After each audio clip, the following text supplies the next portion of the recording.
For a month and a half, Donald Trump has been enabled and validated by Republican members of Congress who have regurgitated his deceptions, his lies about widespread voter fraud. Now, of course, the Trump campaign has failed to provide a shred of evidence indicating that there was widespread voter fraud.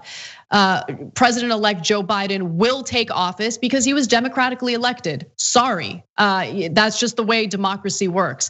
But Trump isn't in favor of that. And of course, GOP lawmakers seized on the moment for their own political reasons, in order to fundraise for their own political careers, in order to appeal to Donald Trump's base in the chances that they might end up running for president in 2024. That was certainly the case with Senator Hawley, who was the first Republican senator who was willing to put his name down as a Republican senator who would challenge the Electoral College votes. Now, I want to call people out by name because these are people who are not fit to be in any position of power within our government. These are people who have committed acts of sedition. These are people who should be booted out of Congress immediately. This is not a partisan issue.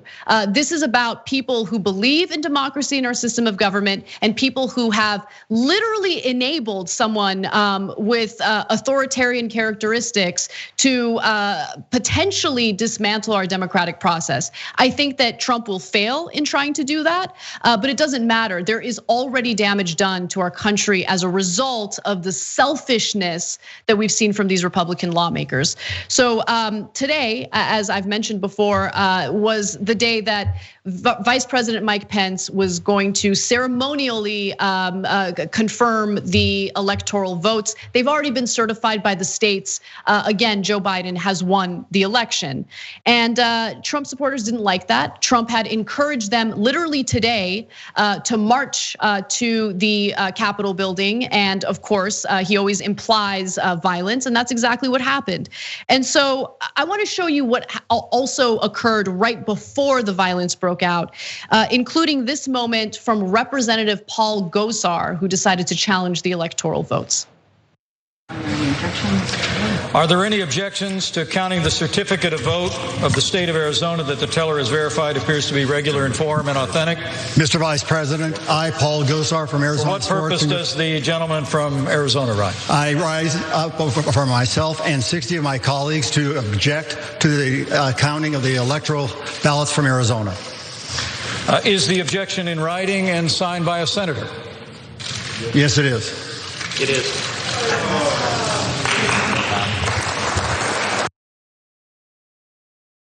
So you see Republican lawmakers clapping for that moment, and the senator who signed on to it was Senator Ted Cruz, who you'll see in this next video.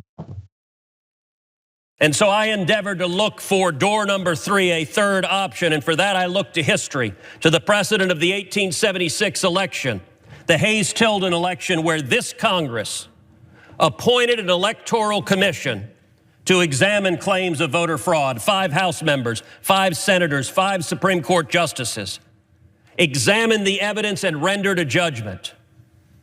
And what I would urge of this body is that we do the same, that we appoint an electoral commission to conduct a 10-day emergency audit, consider the evidence, and resolve the claims. For those on the Democratic aisle who say there is no evidence, they've been rejected, then you should rest in comfort. If that's the case, an electoral commission would reject those claims. There is no evidence, and Ted Cruz knows exactly what he's doing. He's, man, what a sad, let me just put aside real analysis for a second and speak to you guys the way I would speak to a friend privately. What an incredibly pathetic, sad man whose wife was referred to as ugly by the very man that he is willing to defend, which could lead to dismantling our government. Like, he's willing to risk that for a man who called his wife ugly. Like I said before, people like Ted Cruz, Republicans like Ted Cruz, these phony, fake strongmen, were easily castrated by a buffoon like Donald Trump. How pathetic is that? I mean, of course, if Ted Cruz is a traitor to his wife, why wouldn't he be a traitor to the country? It's the kind of person he is. He has no business in any position of power in our government. He should not be a senator, period. He needs to be booted out. Yeah, I'm not gonna say that he doesn't have any affection for his wife or for his country. He just clearly cares far more about, the idea that he's conceived of what his future career is gonna be like. He prefers that. I've often said, and I feel pretty confident, that I have never been more viscerally on 1,000 different levels opposed to a human being than Donald Trump, and that'll probably be true for the rest of my life. But Ted Cruz, he's got a certain something that just any human, it's like the uncanny valley. It's when you look into the eye of something that's like almost human but not quite, and so you naturally have an aversion to it. He's like that. He is in a city filled with fake politicians and greasy politicians and politicians who say things they don't believe. He is always working hard to be the fakest of them all. He doesn't believe any of these theories about the election, about the fraud. He doesn't think any of it's true. He knows that Trump lost, and secretly inside, I have no doubt, I'm not a telepath, but I know exactly what he thinks about what he's doing now and what he's been doing for years. I'll have the last laugh. Oh, they're all joking about me, but I'm moving the chess pieces. In a few years, it'll all have worked out for me to have checkmate. Except it's not, because for all of his bootlicking for Donald Trump, he is not going to be able to sell the Trump thing nearly as much as other smarmy, but less obviously robotic politicians. So he's doing all of this, no matter the cost, to his own personal relationships, to the future of democracy, our norms, whatever. It can all be thrown in the fire because he thinks someday he's still gonna be president. And I like focusing so much on him. Obviously the problem is so many of them, none of them believe it. Paul Gosar doesn't believe it. Maybe Louis Gohmert, he's an actual moron. But none of the rest of them actually believe any of this stuff. They just, again, correctly have identified that there is no cost to pretending to care about it. And there is in fact potentially some big gain, either in fundraising or in future races. Like you are going to be as bad as your base, and their base is really, really, really bad in a lot of ways. And so why would they be better? Why would they be more honorable or smarter, more intellectually honest, more curious about the world? Why would they do any of that when the people they're trying to appeal to don't want any of it? And they've been trained to believe for decades that there's something inherently suspicious about people who are honest or care about others or interested in the world or whatever. Yeah, and by the way, Paul Gosar, of course, I'd be super embarrassed. I couldn't live with myself if I did what Paul Gosar did today. He's on tape. Being part of what led to these lunatics, these domestic terrorists storming the Capitol building.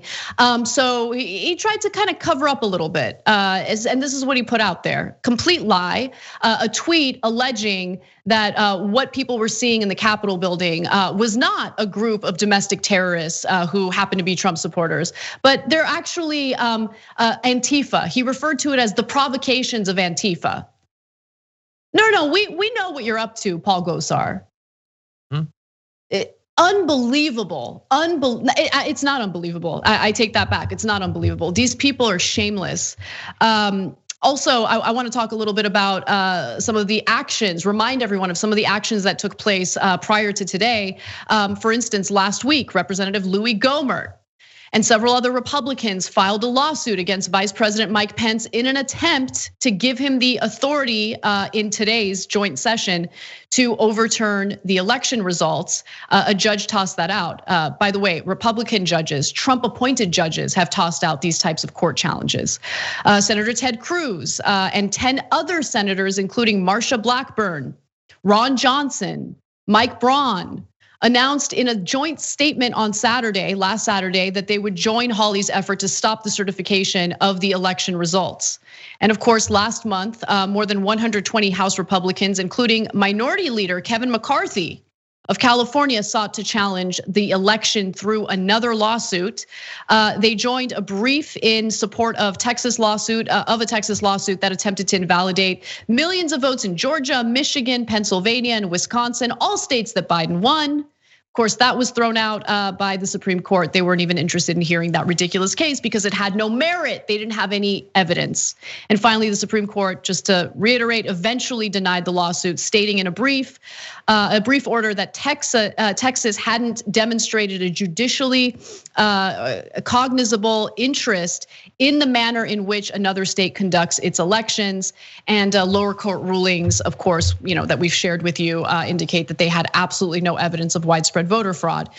So all of these things have been happening for weeks, for a month and a half since the general election took place. And it gives this illusion of reality for Republican voters. They exist in a right-wing echo chamber. They hear the same talking points over and over again. And the vast majority of them are convinced that the election was stolen from Donald Trump. And when that's validated by congressional lawmakers, it leads to the kind of violence that we've seen in the Capitol today. So definitely check out what Cori Bush and progressives are doing in trying to get these GOP lawmakers out of Congress immediately. Again, they're not fit to serve. John. Yeah. Yes, really fast. I noticed that Representative Ocasio-Cortez had also signed on to impeach Kim. Yeah, I heard she's the real enemy, though. I heard she's the one we need to focus 100% of our energy on. I heard she's the problem. That was made clear by the events today in DC. Yeah, it's all of the incentives are set up wrong, like for the Republican Party. Like this was supposed to be, you'd have like Bill O'Reilly and maybe Glenn Beck.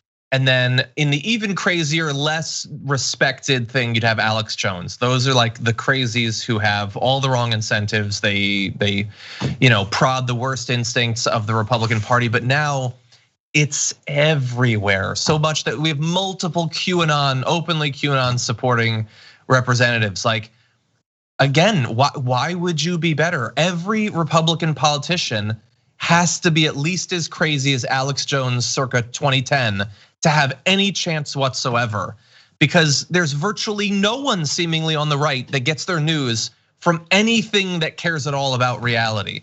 It is all designed, best case scenario, if it's not about satanic pedophiles, it's that the only purpose of government and probably life is to own the libs. That's it. Like just extracting pain from them. Like that's the span. The best people just want to hurt libs. The worst people believe that everyone is a lizard who rapes and kills babies, and that's it. And so whoever you are in right-wing media, right-wing politicians, that's what you're trying to appeal to, somewhere on that span. I can't conceive of a time where the Democratic Party would have anything like that, and I hope that I never do, because you can't have one of the two major parties who knows that their careers, their money, their clout, everything is based on saying the craziest thing that they can think of. Thanks for watching the Young Turks, really appreciate it. Another way to show support is through YouTube memberships. You'll get to interact with us more. There's live chat emojis, badges. You've got emojis of me, Anna, John, JR. So those are super fun. But you also get playback of our exclusive member-only shows and specials right after they air. So all of that, all you gotta do is click that join button right underneath the video. Thank you.